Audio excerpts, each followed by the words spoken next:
Hi, my name is Simon Dawson. On this Switching View YouTube channel, I make videos that explore the hidden history of we homosexual people.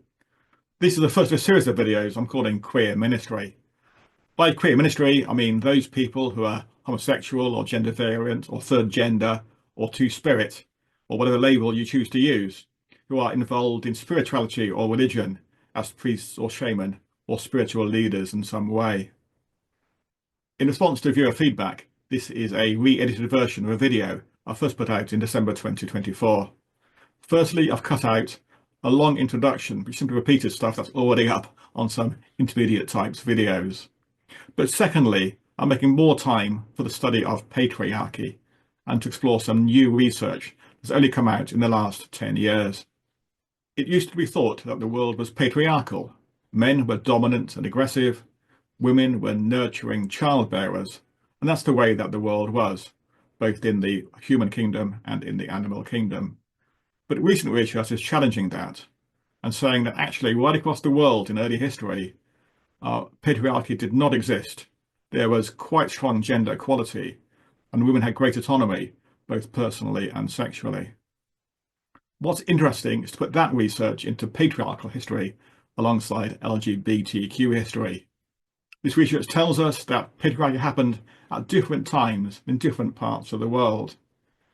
And if we look at that, does that tell us why in some parts of the world, which may have been patriarchal, queer ministry people were attacked and suppressed and sometimes killed? And in other parts of the world, those parts that were not yet patriarchal, those people leading queer ministry lives could flourish and were valued for what they offered to their cultures. So that's what I'll be talking about in the bulk of this video.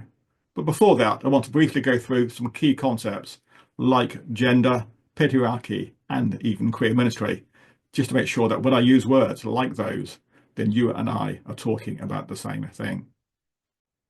So let's start that detailed look by providing a more careful definition of what I mean by the term queer ministry. This is a definition given by Randy Connor in a fantastic scholarly book called Blossom of Bone. Although Connor doesn't use the term queer ministry, that's a term I've created for my own use. He and I are very much talking about the same thing, and he says this: separated by vast stretches of time and space, they have generally shared these vital traits. They have behaved in ways regarded as gender variant, often termed androgynous, effeminate, or transsexual behaviour by their respective cultures, or they have engaged in same-sex eroticism, or have otherwise expressed same-sex homoerotic desire, and they have fulfilled a sacred role or carried out a spiritual task. And just to explain the terminology I use in my own work, I use the phrase intermediate type people as a convenient umbrella term to cover the first two bullet points in this definition. And then queer ministry refers to those intermediate type people who have a sacred role or a spiritual task. This is a map taken from one website showing examples of gender variance or same-sex attraction across the world, demonstrated in clothing or behaviour or speech, or whether or not the people conformed to normal gender expectations. Many of these examples, if not all, involve some form of spiritual vocation or life. The word gender comes up quite a lot on these recordings, so it's important we understand what that word means, and especially the difference between sex and gender. Sex is typically defined as referring to physical, hormonal, and genetic characteristics. Basically, it's the shape of your body, your anatomy, what can be measured in a laboratory or hospital. And it's a spectrum rather than clear-cut categories. Although most people sit fairly close to the poles of male or female in their sex, actually quite a few people sit somewhere in the middle, in often quite small, imperceptible ways. And then gender is different. Gender is our innate sense of self. It's how you feel and what you believe yourself to be. The problem with gender is that it cannot be measured in a laboratory. It has to be stated or affirmed by the person themselves. Gender identity is often demonstrated in clothing, activities and behaviour, speech, or whether or not they conform to gendered roles of their culture. And this brings up the issue of gender variance. For most people, their identity, what they believe themselves to be, matches their sex, the shape of their body, and therefore this is unproblematic. But for a number of people, their identity does not match. Either their identity is somewhere between the two poles of male and female, or their identity does not match their sex. They might believe themselves to be a woman, but they have a body of a man. And then you have the difference between identity and orientation. Identity is what you believe about yourself, and orientation is what you feel about the other person, whether the other person is the same or opposite sex or gender. This is why I like to use the term intermediate types. Often in these historical reports, all you have are descriptions of somebody's behaviour or clothing or speech or whatever.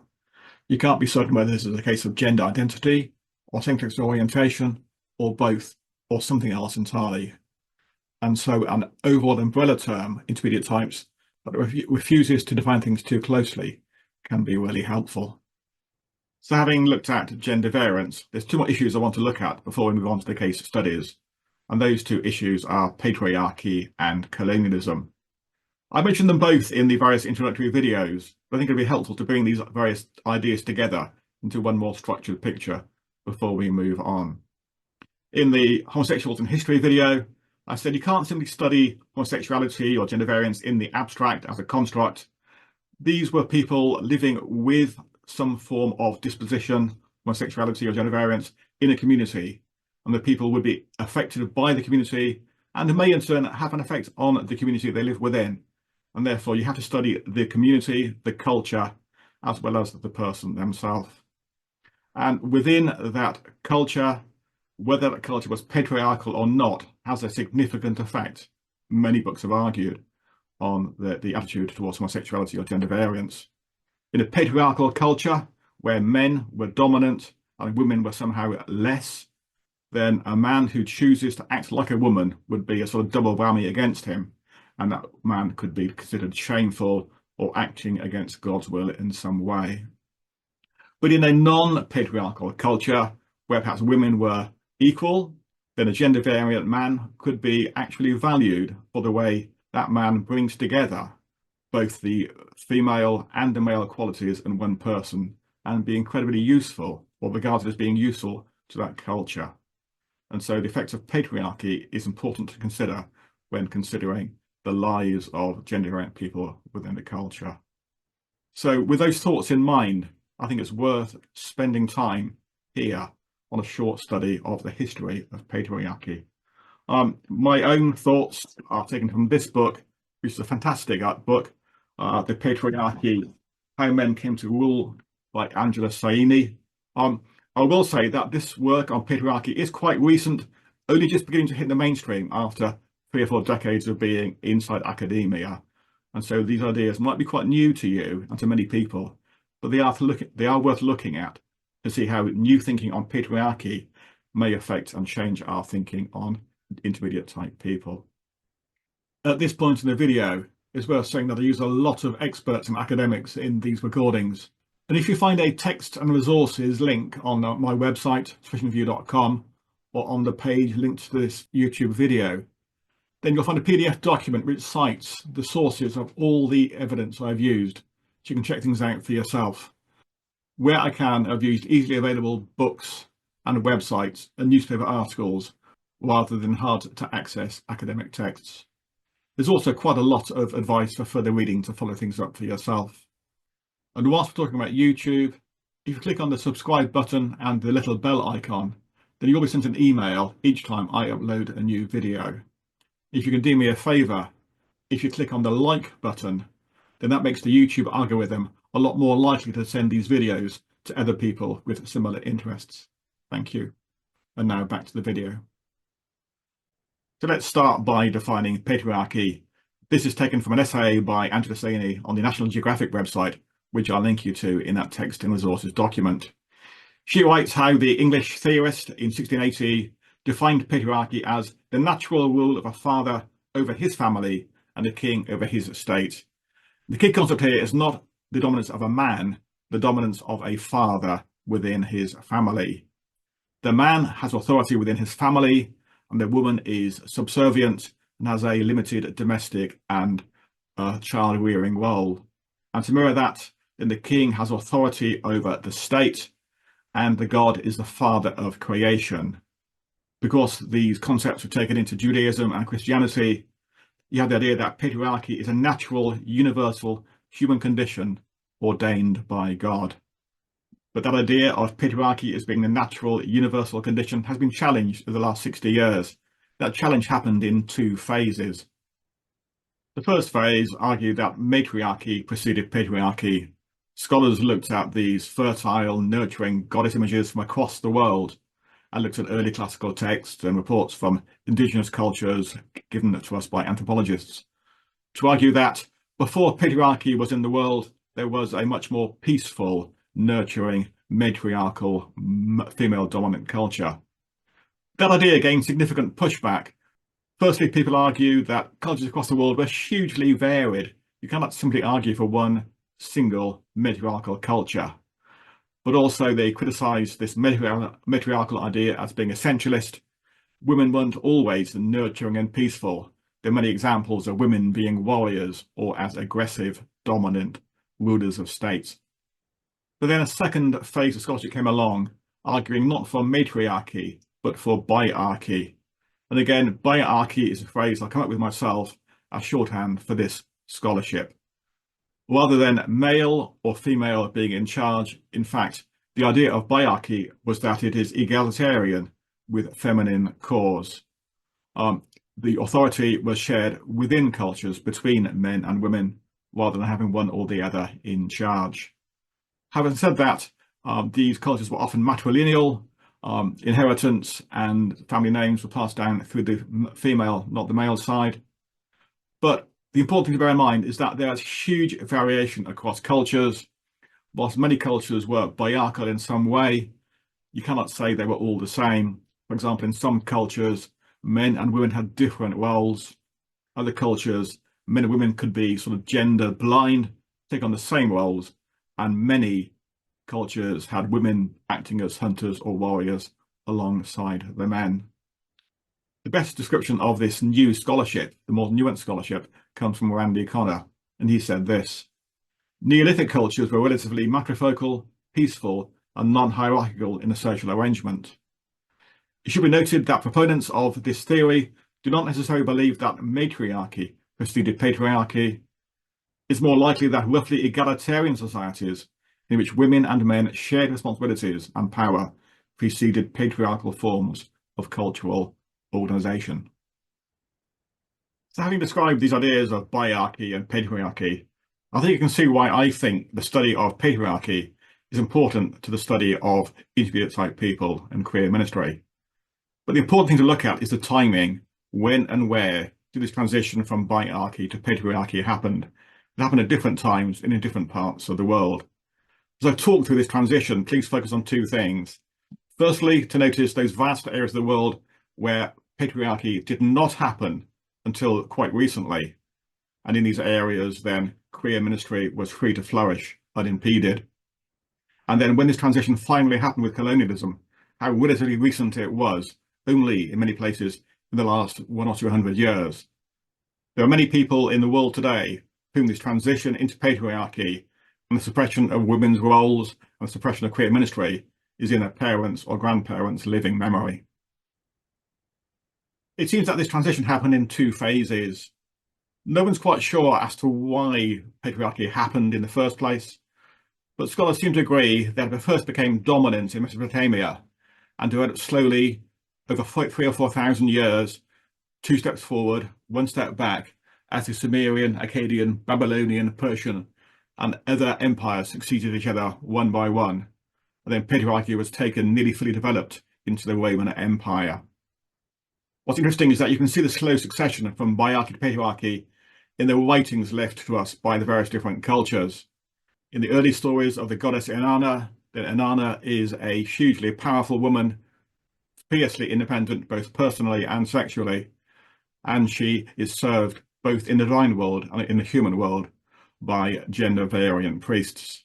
Then a few thousand years later, as the Christianity became the state religion of the Roman Empire, then God had developed into a patriarchal father figure, and the queer ministers in the pagan temples were being persecuted and attacked. Please be very careful with this map. It's not a map of patriarchal spread, simply a map of the largest spread of the Roman Empire about 115 AD. But there is some correlation between this and the spread of patriarchy.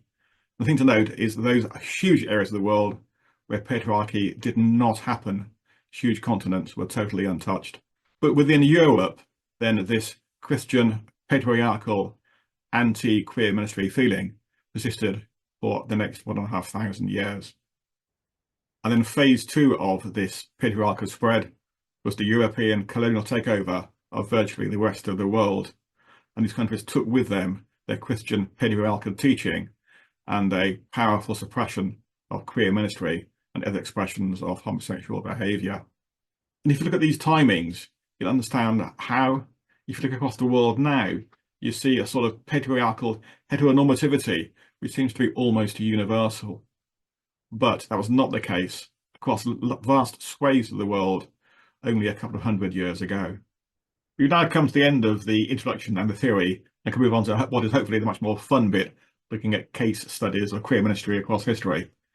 I think it has been important to look at this theory, help us get a clearer picture as to what may be going on. It's important that we allow each different culture to be itself, not impose a universal pattern across the entire world. There will be many cases where the cultures don't fit the overall patterns I've outlined, and that's important. But there are some drifts across history which I think are worth bearing in mind. Some cultures may have a mix of gods and goddesses in their religion, and the goddesses may be hugely and primarily powerful, whereas other cultures will have a religion with one single father figure as their god.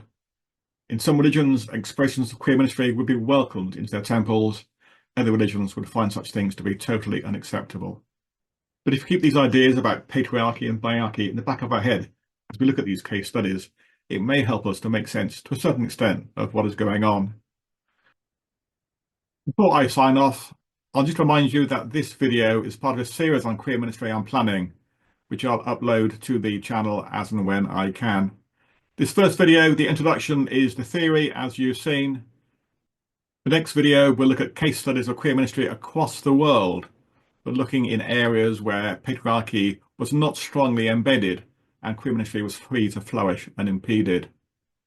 I'll then look at queer ministry in Mesopotamia, Judaism and Christianity, which were more patriarchal, to explore what went on in those times.